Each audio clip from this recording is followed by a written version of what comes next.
Greetings again, adventurers, and welcome back to Let's Play Final Fantasy.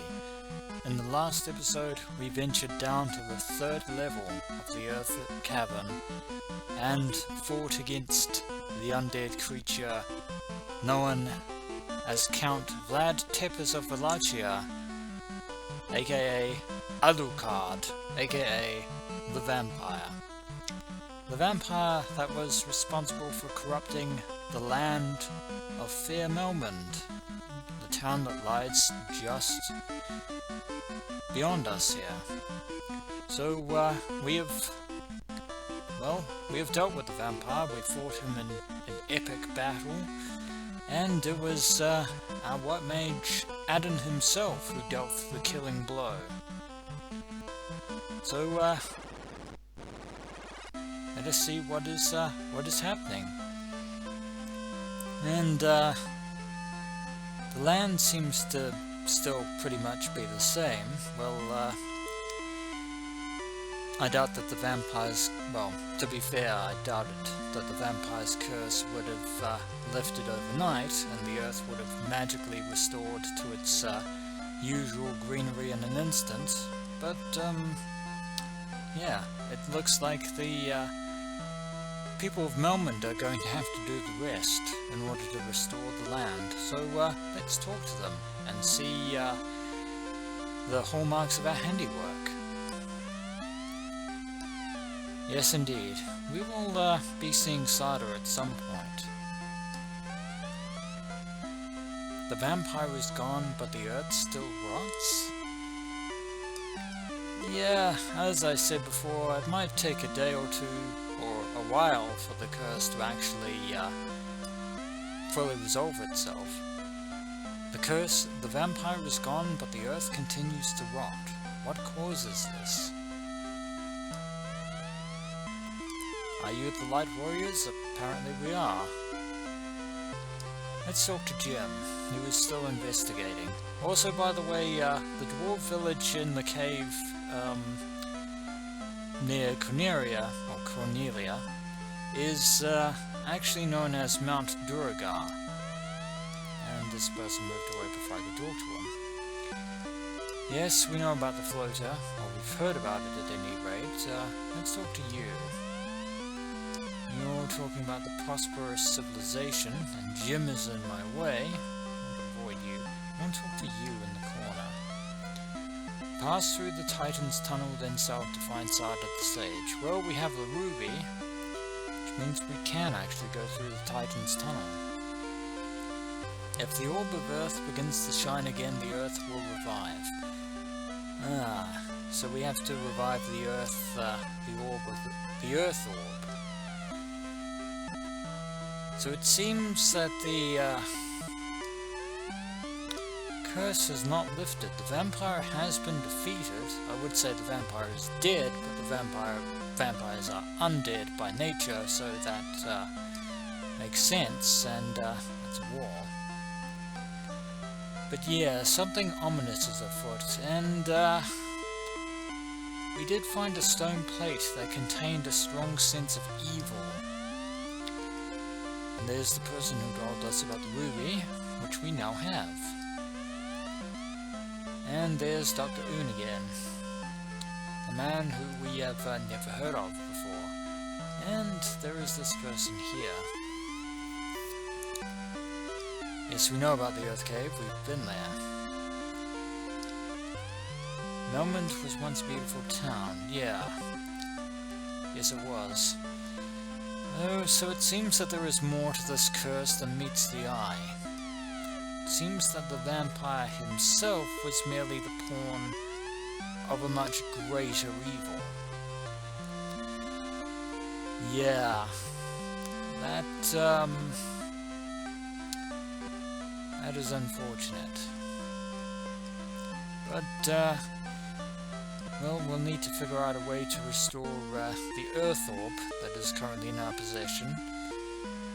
That, oh, by the way, we now have a total of 40,541 gil. That's actually quite impressive. Although we're not going to be spending it on anything just yet. But yeah, the Earth continues to rot even though the vampire has been defeated. A larger evil is definitely afoot here. But according to the people of Melmond, if the Earth Orb is restored, then hopefully we can alleviate the damage that has been done by the curse.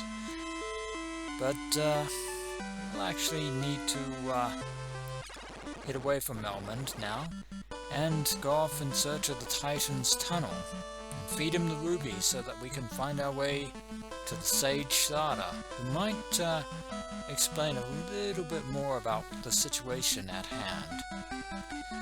Of course, we head off in this direction, but this time we'll head off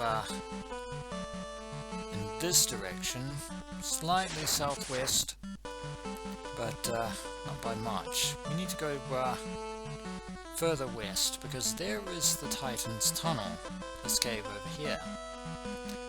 And we shall venture inside.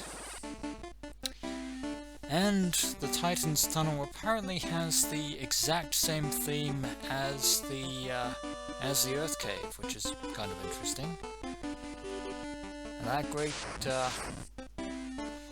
it's actually pretty dark in here, but what I was going to say is around here is this great hulking behemoth over there. That isn't any ordinary giant, that is a Titan.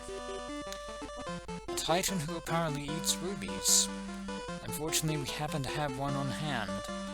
If we didn't have a ruby in our possession, he would not let us pass. If you won't pass, give me the ruby. Crunch, crunch, crunch. It tastes so sweet. Rubies are my favorite. And now the Titan has let us pass. Thank you kindly. Is there any treasure in here? I think there is. There are also enemies in here because this is a cave. Like wolves. We don't need to deal with wolves right about now. What we do want to do is go into here and get the Titan's treasure. We found a great axe. That's great, but I doubt any of us are actually going to use a great axe. 620 gil. 450. And a silver helmet. That might be useful. In fact, that is going to be very useful.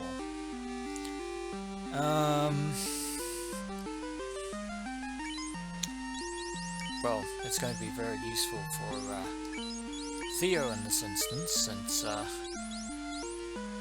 actually I cannot equip iron. Theo can equip the silver helmet, but actually, you know what, Theo? You can. I will try and find some silver armor for you. Oh no, I cannot equip the helmet. That is, I can't do that. Theo, it looks like this is yours after all. Because I cannot equip helmets. Because I'm a mage. Why would I want to equip a helmet? Although I will keep the armor, just in case. Now, the Titan has led us through, and let us get his treasure. Just,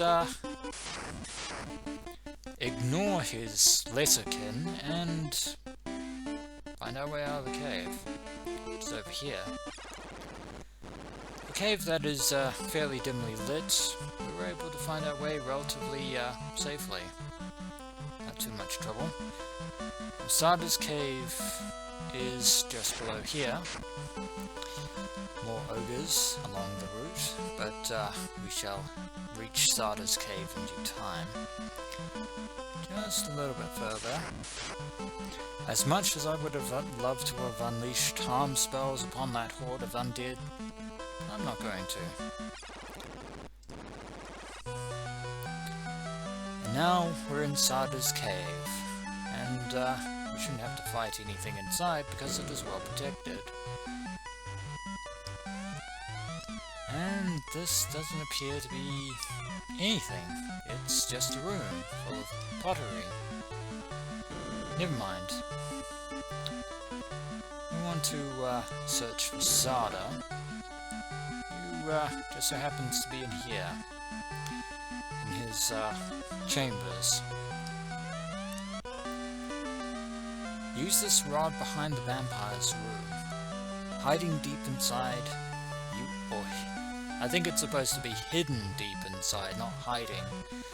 Hidden deep inside, you will find the cause of the Earth's rot. Oh yeah, adventurers, this ordeal is far from over. Far from over indeed. And, let us examine Sada's rod. The rod to remove the plate from the Earth. Yeah, that steel plate that was behind the chamber of the vampire, that was guarding the way, that had a sense of pure evil about it. This is what we need to remove it. Which, well, now that we have the rod in our possession, we can now actually go there and open the stone plate. But first, we are going to have to make our way all the way back to Melmond, because I forgot to rest at the inn, which is rather silly of me after returning from such a harrowing ordeal, such as dealing with the vampire. So, I will see you all in just a moment, adventurers, back at Melmond. And we are now back in the lovely town of Melmond, rod in hand. And it is time to rest at the inn, which is very important. Very important indeed, because now we have all of our magic charges fully restored, and we are pretty much ready to actually deal with the evil that awaits on below the 3rd floor of the Earth Cavern. So, I will actually, well, I think I will leave it here for the time being, now that we've had time to rest. And when we return, adventurers, we shall meet each other again on the 3rd floor of the Earth Cavern, ready to remove the stone pillar, or the stone plate, and see what evil is causing the rot of the land of Melmond from beneath the Earth's depths. As always, adventurers, until next we meet.